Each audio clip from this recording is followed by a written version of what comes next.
Situation unfold in real time that I genuinely cannot believe. The Strait of Hormuz, the narrow 21-mile wide choke point that facilitates one-third of the world's oil supply, is effectively closed. This is not a theoretical threat or a partial disruption. It is completely shut down. 3 tankers were set ablaze overnight, and hundreds of ships are anchored outside the strait, refusing to move. Commercial insurers are pulling out entirely. Meanwhile, on Truth Social, the President of the United States declared that rising oil prices are a price worth paying. Those 4 words will matter more than anything else said in Washington this week because history has heard them before, and history has a verdict. In the next few minutes, I will explain exactly how we arrived at this point, what the numbers reveal that is not being clearly articulated, and the 2 potential paths forward. One path leads to a bruising but manageable economic shock, while the other begins to resemble the worst inflation crisis America has faced since the Carter administration. If you're not subscribed to Sarah Mitchell's YouTube channel, hit that button now because this story is evolving by the hour and you need to be informed as it unfolds. Let's rewind to 12 days ago, just 12 days to change everything. On February 28, 2026, the United States and Israel launched coordinated airstrikes on Iran, an operation they named Epic Fury. The strikes resulted in the death of Supreme Leader Ali Khamenei and targeted military facilities, nuclear sites, and key leadership infrastructure. Iran responded within hours, launching missiles at Israeli cities and U.S. military bases in Qatar, Bahrain, and the UAE. The Islamic Revolutionary Guard Corps issued warnings to every commercial vessel in the region, declaring that the Strait of Hormuz was no longer safe for transit. That was 12 days ago. Since then, tanker traffic through the strait has plummeted to essentially zero. According to maritime intelligence tracking from windward, as of March 10th, only a single Iranian outbound vessel was recorded in the strait. One ship in a waterway that, under normal circumstances, handles 20 million barrels of oil every day. Think about that. 20 million barrels a day gone. The International Energy Agency has described this situation as the largest supply disruption in the history of the global oil market. Not just the largest this year or this decade, but the largest ever. And we are only 12 days into this crisis. Before we discuss what happens next, subscribe if you haven't already, because the markets will open again in a matter of hours, and this picture can change rapidly. I want to walk you through 3 announcements, 3 concrete data points that explain exactly where this crisis stands right now, why it is more dangerous than most coverage suggests, and what it means for you personally. Announcement number 1. The price has already crossed the red line. Before this conflict began, a barrel of Brent crude was trading at around $72, which was already below the pre-war consensus estimate. The EIA projected $58 per barrel by mid-year, driven by oversupply, while Goldman Sachs had set their baseline at $66. After the strikes, Brent surged 8% in a single session. By March 5th, it settled at $85.41, and this week it crossed the $100 mark. As of this morning, according to live tracking, prices are hovering above $110, up more than 40% from where they were 2 weeks ago. This is not merely a geopolitical risk premium or traders overreacting to headlines. It is a physical supply disruption impacting one of the most commodity-sensitive markets on Earth. Now, here's what Goldman Sachs actually stated in their client note, and this part is crucial. According to a report by Fortune, citing Goldman's head of oil research, Don Striven, the market is currently pricing in a disruption lasting approximately 4 weeks. For weeks of constrained flows through Hormuz, that's the market's base case.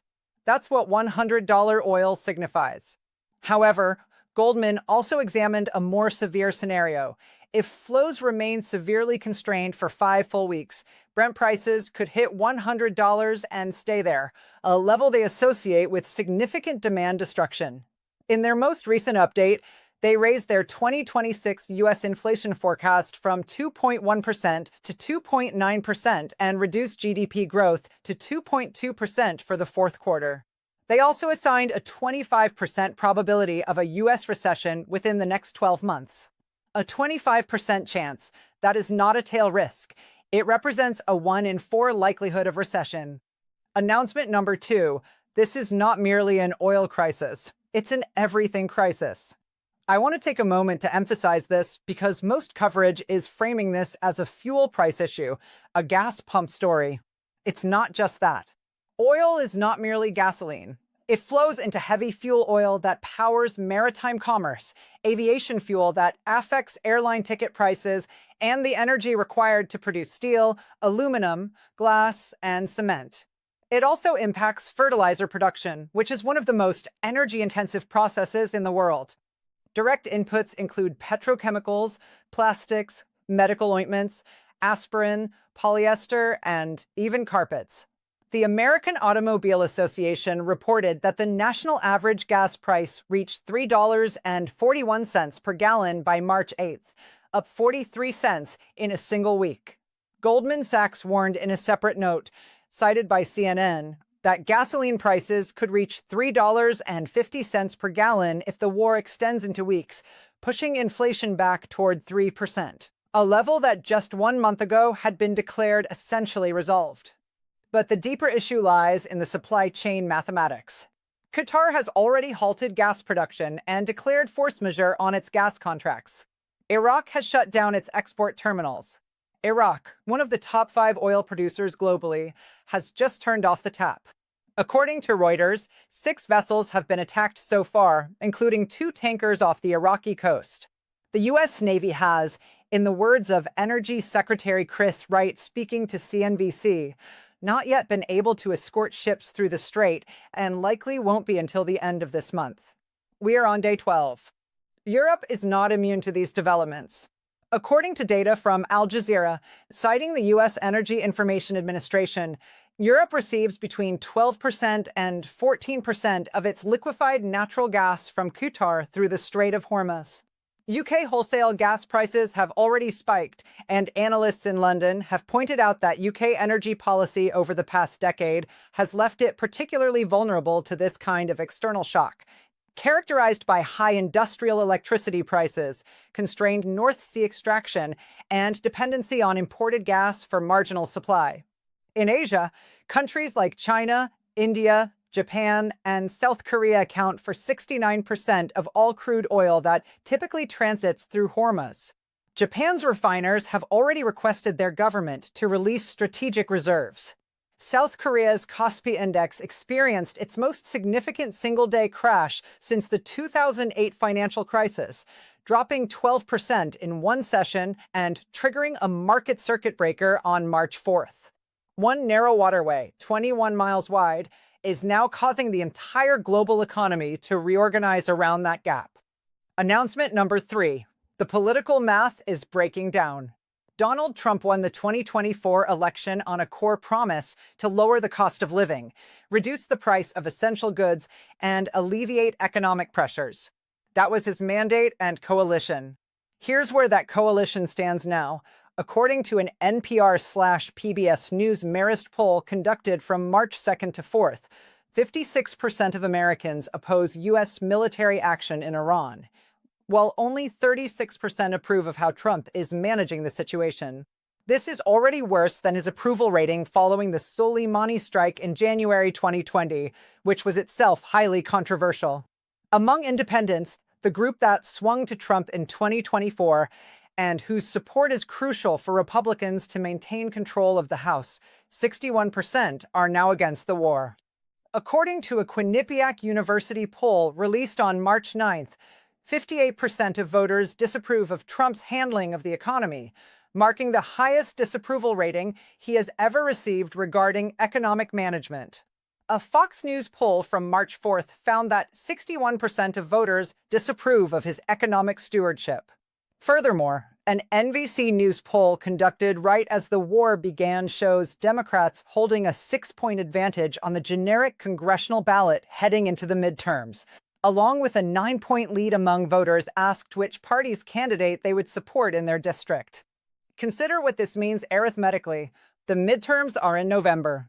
Historical patterns indicate that, as economic analysts have noted across multiple major outlets this week, The party in power typically suffers in midterm elections. The exceptions are narrow, like in 1998, when Republicans overreached on Clinton, or in 2002, when the rally around the flag effect from 9/11 was still active. This is not 2002, and the rally around the flag effect, according to all the polls cited above, is not materializing. 3 out of 4 Americans, according to earlier reporting, oppose this military intervention. The CBS survey found that more than 60% of Americans believe the Trump administration has not clearly articulated its goals in Iran. This is the political trap, not the war itself. The combination of the war, rising oil prices, and the economy, coupled with a lack of clear rationale, creates a scenario that historically ends presidencies. Does that sound familiar? It should. Let's discuss what is actually happening inside the economy right now and why the historical parallel that keeps emerging is one that no one in this administration should be comfortable with. The 1970s began with the 1973 Arab oil embargo triggered by the Yom Kippur War. America found itself exposed and dependent on Middle Eastern imports, implementing price controls on domestic gas that resulted in shortages rather than solutions. By 1979, the Iranian Revolution had ousted a key American ally, installed the Ayatollah in power, and triggered a second oil shock. Then came the hostage crisis, followed by a failed rescue operation where a helicopter collided with a transport plane in the Iranian desert, resulting in the deaths of 6 Americans on live television. Jimmy Carter's presidency did not fail due to incompetence. It faltered because the same convergence we are witnessing now, uncontrolled oil prices, a Middle Eastern war, a humiliated public, and an economy that refused to recover, arrived simultaneously and wouldn't relent. In July 1979, Carter delivered what became known as the Crisis of Confidence address, urging Americans to wear cardigans and conserve energy. Initially, he was praised for his candor, but just 4 days later, he fired his entire cabinet and asked them to reapply for their positions. The American public concluded that he had no idea what he was doing. This week, Trump posted on Truth Social that rising prices are not a problem and that things will settle down once the war concludes. That is structurally the same message. Not literally, but structurally. The difference is that Trump is not Carter. He is politically more durable, more aggressive in reshaping narratives, and more comfortable with economic volatility as a tool rather than a problem. He is also, as economic analysts have pointed out in testimony cited extensively across financial media this week, demonstrated a pattern in his first term of using market turbulence as a calibration signal, monitoring how the stock market reacts to determine whether to press forward or pivot. Here's the issue with that model in this crisis. Goldman Sachs head of oil research emphasized, and this is critical, that the market is still pricing in a 4-week disruption. Markets anticipate that he will de-escalate. Markets are not fully accounting for a scenario where the Strait of Hormuz remains closed for 8 or even 12 weeks, because they do not believe that will happen. But what if they are wrong? If they are mistaken, the gap between current oil prices and where they would need to be could be enormous. JP Morgan's worst-case scenario estimates Brent crude at $120 per barrel. Bloomberg economics model for a prolonged closure suggests prices could reach $108 before eventually settling back down. NEF's severe case predicts prices above $90 through the fourth quarter. Once prices rise sharply and stay elevated for an extended period, the inflationary cycle becomes self-reinforcing, affecting freight costs, food prices, airfare, and materials. Central banks, which had just begun to see light at the end of a 3-year inflation tunnel, would face a difficult choice: raise rates to combat renewed inflation or hold rates steady to protect economic growth. You cannot do both. If you live in the UK, your energy bills are already increasing. Wholesale gas prices have surged, leading to a revision of the UK growth forecast down from 1.4% to 1.1% for this year. Growth starting with a 1 is not recovery. It is stagnation dressed up with better public relations. If you reside in the American Midwest, your fertilizer costs are rising and trucking expenses are increasing. If you work in aviation, shipping, manufacturing, or agriculture, you are already experiencing the impacts of this crisis firsthand, rather than observing it from a distance. If you have retirement savings or investments in equities, you've likely felt the effects of South Korea's Kospi index plummeting 12% in a single day. Japan's Nikkei index has dropped more than 2%. Emerging market currencies are under pressure due to the strength of the dollar. The KSC 100 index in Pakistan recorded its largest single-day decline in history on March 2nd, plummeting 9.57% in just one session. This is what a global energy shock looks like at ground level. It doesn't announce itself with sirens. It appears in your bank statements now. There are two paths forward, and there is no middle ground. Path 1. The war ends or pauses within the next 2 to 3 weeks. This is what Goldman Sachs is modeling as their base case, and it is what futures markets are implying. Iran's new supreme leader, Mojtaba Kame, has publicly stated that the strait should remain closed. However, Iran's position is not monolithic, and the economic pain is being felt domestically as well. Reports indicate that back-channel conversations are occurring, and according to Kremlin spokesperson Dmitry Peskov, discussions between Moscow and Washington about stabilizing energy markets are certainly happening. This could be a sign of how serious the situation is, or an example of geopolitics at its most surreal, perhaps both. In this scenario, the strait gradually reopens. The International Energy Agency's release of 400 million barrels from emergency reserves, the largest in history, provides a cushion. Prices could pull back toward the low dollar ADS. Inflation would remain elevated but manageable. The economy would sustain bruises but would not break. Trump would be able to declare a national security victory and pivot back to economic issues before the midterms. Path 2. The war does not end in 2 weeks. Iran's new leadership has every incentive to demonstrate resolve. The Islamic Revolutionary Guard Corps, IRGC, has been attacking vessels and Gulf infrastructure, showing no signs of standing down. Iraq's export terminals are shut down, and Qatar has already declared force majeure on its gas contracts.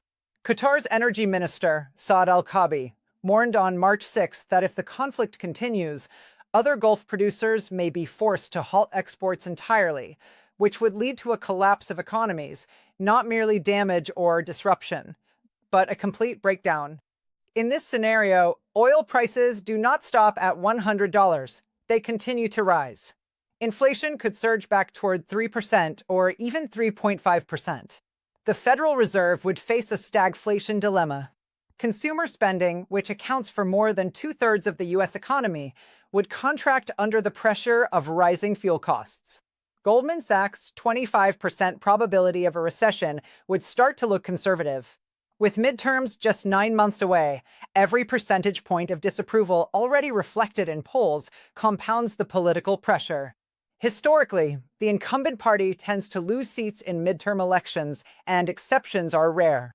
The rally around the flag effect or a functioning economy is necessary for such exceptions. Right now, the flag isn't rallying, and the economy is wobbling. I want to be direct about one crucial point. The economic fundamentals of the last 2 weeks are not primarily Trump's doing. The global energy market's dependence on a 21-mile strait is structural. This vulnerability has been building for decades. What changed on February 28th was that someone finally pulled the trigger on a set of risks that everyone knew existed. The question now is not whether this crisis will cause pain, it already has. The real question is whether it will result in temporary pain or lead to structural damage. That answer will not be determined by market models, reserve releases, or diplomatic back channels, but rather by how long this situation persists. Each week the strait remains closed is another week where tanker routing costs compound, insurance premiums stay at war risk levels, and Gulf production facilities face existential uncertainty. Shipping companies may start calculating new permanent routes around the Cape of Good Hope, while supply chain managers make long-term substitution decisions that won't reverse once the conflict ends. Once those decisions are made, once supply chains realign, once contracts are redirected, and once jobs migrate, they won't return when the crisis is over. This is what happened in 1979. The world didn't simply turn the spigot back on in 1981 and resume normal operations. The decade was permanently scarred. There's a question I keep coming back to, and I'd like you to think about it. Trump's political identity was built on economic management, on the notion that he could uniquely deliver prosperity while others created chaos. The voters who returned to him in 2024 did so not based on ideology, but on purchasing power. They wanted lower prices and a functioning economy. If this war lasts 6 weeks, 8 weeks, or 12 weeks, and gas prices soar to $4, inflation climbs above 3%, and the probability of recession exceeds 25%, while midterms arrive with a 6-point Democratic lead on the congressional ballot, what does that mean for his presidency? Is that a president who delivered, or is it something else entirely? As we head into this week, what matters most is the market. Not Trump's statements, not Iran's declarations, not Pentagon briefings. The futures curve for Brent crude is the most reliable real-time indicator of where this situation is heading. Right now, that curve, which indicates the price of oil in future months, remains highly elevated, suggesting that traders see ongoing supply disruptions as more likely than not. This is the honest assessment of every dollar of risk capital in the world. Watch what Goldman Sachs says next. Pay attention to whether they extend their disruption scenario from 5 weeks to 10. Observe if JP Morgan's $120 scenario shifts from a tail risk to a central case. Watch if futures stop declining and begin rising again. And keep an eye on the polls, not just the horse race numbers, but the economic approval ratings. If Trump's economic disapproval, which is already at 58% according to Quinnipiac, moves toward 65%, the political calculus inside the administration will change. That is the pressure point, and that is where de-escalation will come from if it comes at all. Leave me a comment and let me know which path you're betting on. Are we on a 4-week glide back to normal, or are we in week 2 of something that resembles 1979 more closely than anyone in Washington is willing to admit? I read every single response. If you haven't done so already, subscribe to Sarah Mitchell's YouTube channel. Turn on notifications because when this situation breaks in either direction, you need to be watching in real time. Is this a price worth paying? That's the question. History has already answered it once, and it did not look kindly upon the leader who asked his citizens to wear cardigans instead. Does Trump understand that? Does it matter if he does?